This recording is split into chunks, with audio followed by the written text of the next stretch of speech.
l'acquéreur, il sait s'il va acheter dans les 90 secondes. On va te dire, on a tout refait en 2005, 1990. Oui, on a tout refait en 2000. Oui, mais bon, c'était il y a 25 ans. Mais il y a 25 ans. C'est ça. Aujourd'hui, on n'est plus du tout sur les mêmes standards. C'est l'état de l'escalier qui était à L'état reprendre. de l'escalier faisait peur presque. Ils n'ont pas voulu aller plus loin, ils n'ont pas voulu monter. Le manque d'entretien, c'est la négociation sur un plateau, tout simplement. Donc vraiment, prenez soin de vos biens. Vous écoutez Money Tree, le podcast qui décortique l'investissement immobilier de façon réaliste. Je suis Julien Calamotte, investisseur passionné depuis plus de 15 ans, fondateur d'Artae Immobilier et auteur du livre S'enrichir grâce à l'immobilier. Chaque semaine, avec mes équipes et nos invités, on vous partage des retours d'expérience concrets, des stratégies et des clés pour développer votre patrimoine seul ou accompagné. Alors si vous voulez comprendre, progresser et agir sur la base de faits réels et concrets, vous êtes au bon endroit. Alors bienvenue dans Money Tree. Bonjour à tous et bienvenue dans cette nouvelle vidéo. Comment tu vas, Edith, aujourd'hui ? Bien et toi, Camille ? Ça va super, merci. Aujourd'hui, on voulait vous parler d'un sujet qui nous tient à cœur, c'est l'importance d'entretenir vos biens. C'est quelque chose de super important. Vous pouvez le voir aujourd'hui à Toulouse, par exemple. Il y a des immeubles qui s'effondrent. Si vous allez dans le centre-ville, vous voyez beaucoup d'immeubles qui s'effondrent aujourd'hui dans le centre-ville. Pourquoi ? Parce qu'au final, c'est des biens qui ne sont pas forcément entretenus et c'est hyper important. Que ce soit des maisons, des immeubles, des appartements, il est très important d'entretenir vos biens pour assurer une pérennité dans le temps et puis aussi penser à la revente de votre bien tout simplement. Ce qu'il faut savoir également, c'est que plus il y a de travaux à prévoir dans votre bien, plus l'acquéreur va vouloir négocier. Et c'est pour ça que les marchands de biens, ils sont présents sur le marché et qu'ils aiment acheter des biens qui sont à rénover parce que ce sont des professionnels de l'immobilier qui savent comment estimer le coût de travaux, qui ont le temps aussi de le faire. Et donc, du coup, ils vont acheter votre bien, le négocier le plus bas possible parce qu'ils savent que votre bien, si vous ne faites pas de travaux, il ne se vendra pas et il n'est pas exploitable en l'état aujourd'hui. Ou du moins, il y a énormément de travaux à prévoir pour que ce soit bien exploitable, surtout en plus avec toutes les conditions de diagnostic aujourd'hui qu'il y a. Donc, c'est très important et ça dévalorise votre bien si vous ne prenez pas soin de votre bien et que vous n'assurez pas une pérennité et un bon entretien de celui-ci. Qu'est-ce que tu en penses, Edith ? Alors, je suis entièrement d'accord avec toi. Effectivement, il y a les marchands de biens qui aiment ce genre d'appartement ou de maison avec beaucoup de travaux parce que le prix, voilà, il n'y a pas d'entretien. Il y a des diagnostics, comme tu disais aujourd'hui, qui vont permettre à ces marchands de biens de négocier le prix. Exactement. Okay, il faut savoir que l'acquéreur, il sait s'il va acheter dans les 90 secondes. Ok. Ça veut dire que si on arrive dès le portail, si on est sur une maison individuelle, ou dès l'entrée, dès le hall d'entrée d'une copropriété, les boîtes à lettres, l'entretien général, déjà d'entrée, si là, c'est pas entretenu, comme tu disais, ça donne pas envie, quoi. Ou alors on se dit, si déjà à l'entrée, c'est moyen, qu'est-ce que ça va être derrière ? Ça t'était arrivé sur une maison que tu avais achetée, non ? Oui, alors à l'époque, je commençais l'immobilier, j'étais basée à Balma. Ouais. Et je vais voir une maison du côté de Pembalma, une maison ancienne quand même. Ok. Et quand on est arrivé dans cette maison, déjà c'est vrai que l'extérieur ne donnait pas trop envie. Et quand on est rentré, les acquéreurs, ils ont regardé l'escalier, ils n'ont pas voulu monter. Carrément. Ça m'était jamais arrivé, ça m'est arrivé qu'une fois. C'est l'état de l'escalier qui était à reprendre. L'état de l'escalier faisait peur presque, quoi. Tu te dis, je monte là, ça va s'effondrer. Et donc, on est reparti.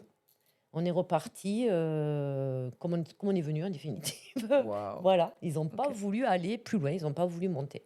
Manque d'entretien. Oui, ça fait fuir en fait les acquéreurs, tout simplement. Ah mais c'est clair. Et puis ils se disent ok, l'escalier il bouge, il tient pas. La sécurité en fait. Le reste, ça manquait de sécurité. Comment est le reste, quoi. Donc là c'est fini. Et effectivement c'est tellement dès les premières secondes qu'une vente, une visite peut s'arrêter, mais net. Ça, on l'a tous vécu. Des clients qui ne veulent pas continuer une visite parce que dès l'entrée, ils se disent « Waouh, non, on n'y va pas. » quoi. Et c'est pour ça aussi qu'il y a des assemblées générales dans les copropriétés. Oui. C'est pour chaque année, au moins une fois par an, vous avez une assemblée générale qui se tient pour faire l'état de travaux, pour faire l'état de... Bon, il y a parfois des autorisations, etc. Mais c'est aussi pour faire le point sur se réunir tous les copropriétaires pour faire le point sur... Ok, est-ce qu'on fait des travaux cette année ? Qu'est-ce qu'on pourrait prévoir comme travaux ? Le syndic est là aussi pour conseiller, pour suggérer, pour dire peut-être que là, il faudrait faire un ravalement de façade. voir quand il y a des dégâts des eaux, par exemple, des canalisations à reprendre, j'en sais rien, peut-être sur le chauffage aussi. Voilà, c'est le moment aussi de faire le point sur l'état général de la copropriété et de vraiment faire le point sur tout ce qu'on pourrait prévoir en termes de travaux. Alors bien sûr, quand on est propriétaire dans une copropriété où on doit payer les temps par centième, les copropriétés, c'est un coût, mais sur du long terme, c'est nécessaire et inévitable en fait.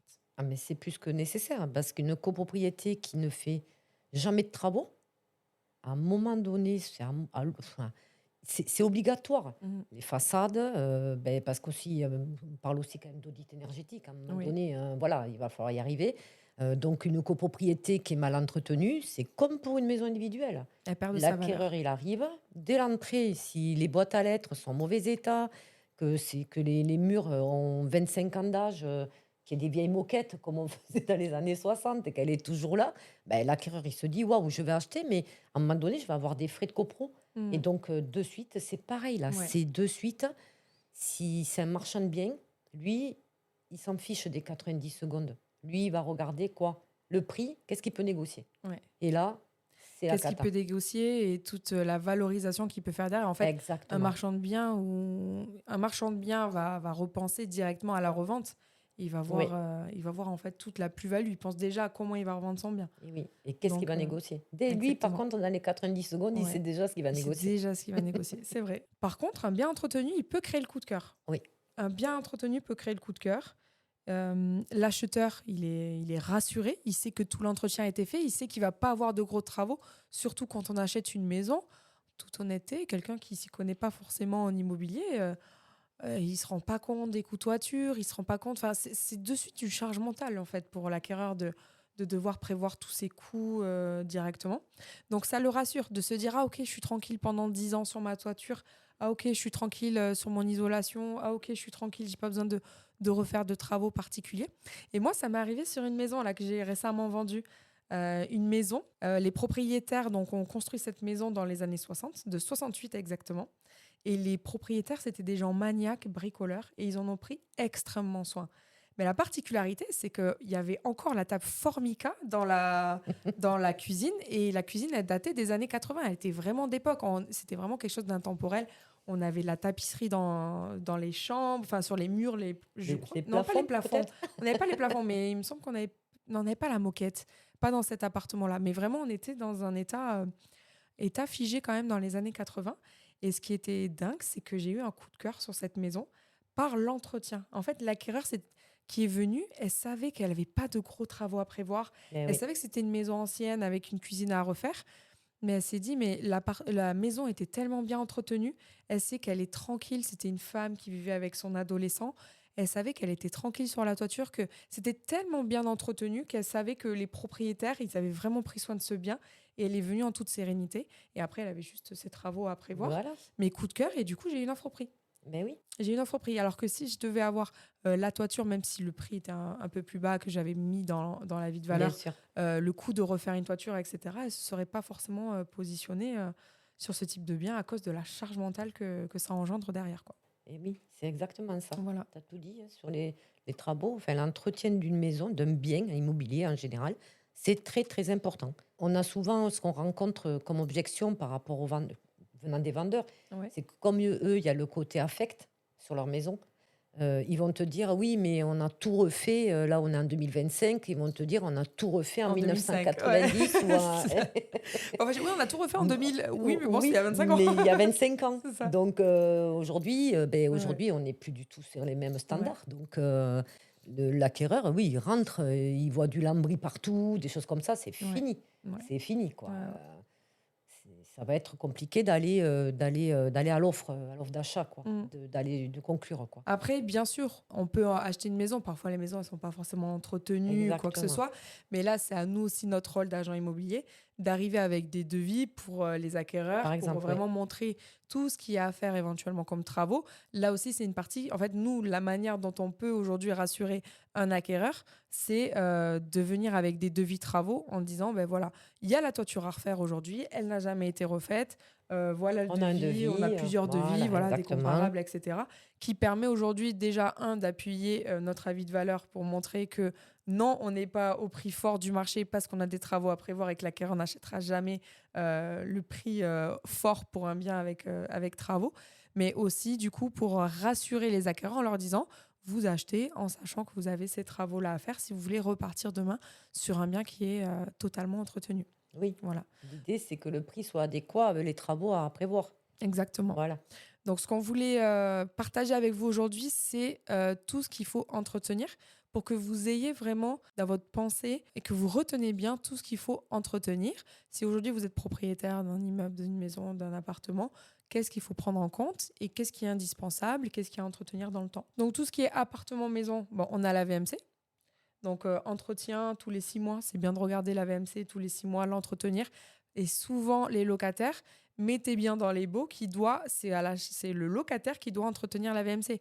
Donc, vérifiez bien, mettez toujours dans vos baux que vous avez l'autorisation de venir au moins une fois par an sur place pour pouvoir vérifier si cet entretien est fait. C'est important. Après, on a des bouches, les VMC qui sont bouchées. Et donc, du coup, après, il y a un manque d'aération. C'est quand même quelque chose d'important. Les chaudières, Ouais. important, ça, une fois par an. Au-delà de l'entretien de la chaudière, c'est obligatoire pour l'assurance.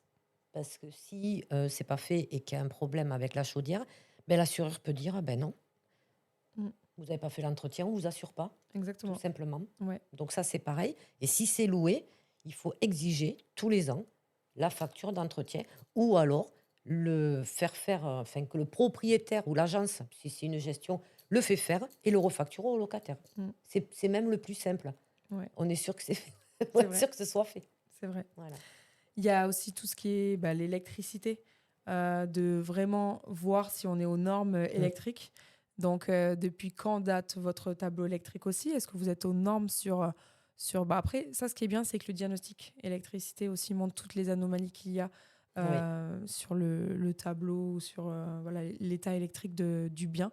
Donc, l'électricité, c'est un point quand même qui est important. Oui. Tout ce qui est plomberie aussi, les joints. Prenez soin des joints. Alors ça aussi, le locataire, c'est au locataire aussi de le demander quand il y en a. Mais de prendre soin des joints, que ce soit... Enfin, peu importe, partout, Oui. tous les joints, Cuisine, en fait. salle d'eau, C'est salle de très bain. important. C'est important que ce soit propre, quoi. Exactement. Les peintures, état des sols. Bon, ça, après, c'est généralement quand un locataire part, voilà, reprendre aussi les peintures. Bon, je parle beaucoup quand il y a des locataires parce que c'est quand on n'habite pas, mais quand on y habite et qu'on veut revendre, c'est bien de passer aussi un coup de peinture dans toutes les pièces pour vraiment donner un éclat, quoi, tout simplement. Oui, tout simplement. Tout ce qui est maison. Donc là, on a beaucoup parlé appartement, mais dans les maisons, donc tout ce qui est toiture, zinguerie, charpente aussi, qui sont importantes. L'étanchéité. Donc, contrôler la toiture. C'est important de la faire contrôler, voir voilà, s'il n'y a pas des tuiles à changer, des risques de dégâts des eaux, quoi que ce soit, qui sont importants à prendre en compte. Oui, exactement. Si vous avez une piscine, par exemple, ben, il faut que la piscine, même si c'est une vente en hiver, il faut qu'elle soit propre, qu'elle soit opérationnelle. C'est-à-dire que quand on arrive, comme moi j'ai déjà vécu, et toi sûrement aussi, des piscines pas entretenues parce que c'est l'hiver, de se dire c'est pas grave, mais ça fonctionne. Non, non. Aujourd'hui, une piscine, même si c'est l'hiver, mais quand on arrive, il faut qu'elle soit claire, qu'elle soit propre. C'est un petit entretien, hein, c'est rien du tout. L'hiver, on la met en hivernage, ça prend 5 minutes. Enfin, c'est très facile à s'occuper. Quelqu'un qui arrive, même en décembre, et qui voit une piscine toute verte, une mare, il se dit la filtration ne fonctionne pas. Enfin, on voit pas l'état du liner. Le liner, c'est pareil. Le liner, ça a une durée de vie entre 10 et 15 ans, suivant la qualité du liner. Plutôt 15, mais bon. Donc, pareil, si le liner est abîmé, bon, ben, le prix de vente va en souffrir. La piscine, ça, c'est très, très important quand elle y est. Mais vraiment. Ouais, complètement. Il y a aussi l'isolation des combles. Voilà, bon, ça, c'est quand même tout ce qui est énergétique, mais c'est quand même important voilà, de réisoler aussi son bien. Parfois, il y a des biens, ils n'ont jamais été réisolés. Ouais. Donc, c'est important aussi de remettre un peu d'isolation dans les combles, dans le bien. Je pense aussi à la façade, aux fissures. Parfois, il y a des fissures qui peuvent être qui apparaissent. Oui. C'est très important de contrôler les fissures qu'il y a et de faire les travaux en conséquence aussi. Oui, parce que les fissures, c'est ce qui fait le plus peur à un acheteur. Ouais. C'est vrai, franchement. Ouais. Je pense que ouais, même les une fissures, voie quand ferrée elles à sont en zigzag, proximité ou une ligne à haute tension fait pas aussi peur que les fissures. Les fissures, soit ça a été déclaré en mairie parce qu'il y a un arrêté de catastrophe naturelle. Et là, il y a des chances que ça soit pris par l'assurance. Ouais, les zones de sécheresse, Mais c'est vrai qu'une maison qui a été fissurée, déjà, même si elle a été mise sur micro-pieux, que ça a été réparé et tout, on est obligé de le signaler dans tous les cas. C'est déjà compliqué de les vendre. Enfin, il y a beaucoup de gens qui ne vont pas, qui n'en veulent pas, même si tout a été fait dans les normes. Alors imaginez si quand on arrive, en plus, ça n'a pas été fait. Alors là, c'est devis obligatoire. Devis obligatoire. On ne peut pas mettre une maison à la vente fissurée sans avoir fait passer un pro qui va dire si c'est structurel ou pas, et combien ça va coûter surtout au prochain acquéreur. Voilà. Non, mais c'est super important. Ça les fissures, c'est la bête noire. Tout ça pour dire que le manque d'entretien, c'est la négociation sur un plateau, tout simplement. Donc vraiment, prenez soin de vos biens. C'est vraiment le message qu'on a voulu faire passer aujourd'hui. Oui. Prenez soin de vos biens. Faites les entretiens qui sont, je dirais pas obligatoires, mais nécessaires. Au fil du temps, parfois vous allez conserver vos biens pendant des années et des années. C'est super important d'en prendre soin. Si vous n'habitez pas dedans, que c'est un locataire qui vit dedans, dites et imposez-le dans le bail que c'est à lui de prendre l'entretien de la VMC. Alors ça encore, on est sur des petits entretiens. Mais même la toiture, contrôlez l'entretien de la chaudière, contrôlez. Vraiment, chaque année, les joints, c'est super important de vraiment l'entretenir sur du long terme parce que même si vous ne changez pas la déco, même si elle reste dans l'état, un bien entretenu, c'est un bien qui se vendra toujours sans problématique. Vous n'aurez aucune problématique pour la revente d'un bien qui est bien entretenu. Exactement. Plus le bien est entretenu, moins on négociera. Ouais. Et puis surtout, si on fait bien notre travail au départ, en fonction de ce qu'il va avoir, de ce qu'il y a à y faire, on va vous l'estimer en dessous d'une maison identique à 500 mètres qui aura été entretenue, remise au goût du jour, etc. C'est pour ça qu'on entend souvent d'ailleurs, oui, mais mon voisin, il a vendu 300 000 et vous me dites 220. Oui, mais votre voisin, il avait refait la toiture, il a mis une clim, enfin voilà. Et c'est là toute la différence, quoi. Et des fois, pour 10 000 euros de travaux, ça évite une négociation de 20 ou 30 000 parce que l'acquéreur, il va en profiter. Je pense par exemple aux volets. Rien que quand on arrive devant une maison, que les volets ils sont fendus, ils ne sont pas entretenus. En fait, ça montre vraiment l'état du bien. L'état général. L'état général du bien. On arrive devant une maison avec des volets qui sont fendus, qui ne sont pas du tout, qui sont totalement à reprendre. On se dit, ah ouais, la maison, en fait, elle n'est pas entretenue. C'est ça. Et direct, on est en mode, en fait, on va négocier, quoi. C'est direct. C'est ça. Au lieu de créer le coup de cœur, c'est vraiment dommage parce que c'est des petits travaux, mais qui sont super importants pour vraiment bien revendre un bien. Donc, ce qu'on a prévu pour vous, c'est qu'on vous a préparé une liste en bas de cette vidéo. Comme ça, vous pouvez la télécharger, vous la gardez sur le côté, tranquillement. On vous a un peu mis les délais sur cette liste-là. Et comme ça, vraiment, ça sera votre pense-bête pour chaque année faire l'état de « Ok, de quoi j'ai pris soin par rapport à cet appartement ? Est-ce que mon locataire, il a pris soin de certaines choses, les joints, les peintures, peu importe, dans le bien ?» Et puis voilà, en espérant que cette liste peut vous aider. Et si jamais vous avez d'autres choses que vous souhaitez ajouter, n'hésitez pas à nous en faire part. Et puis, si vous souhaitez échanger sur un entretien, vous souhaitez même des devis, travaux ou quoi, n'hésitez pas à nous contacter pour votre bien. Merci Edith. Merci Camille. À bientôt pour une nouvelle vidéo. À bientôt. Au revoir. Bon, si vous êtes là, c'est que vous avez écouté jusqu'au bout et a priori, l'épisode vous a plu. Si c'est bien le cas, n'hésitez pas à le partager autour de vous. Notez ce podcast sur Apple Podcast et Spotify en laissant un commentaire 5 étoiles. Je ne vous le répéterai jamais assez, mais c'est grâce à vous que ce podcast vit aujourd'hui et peut continuer de vivre en vous proposant un contenu toujours plus qualitatif. Merci encore, je vous retrouve très vite sur un nouvel épisode de Money Tree. En attendant, je vous souhaite la meilleure des réussites dans vos projets et un bon enrichissement. À très bientôt.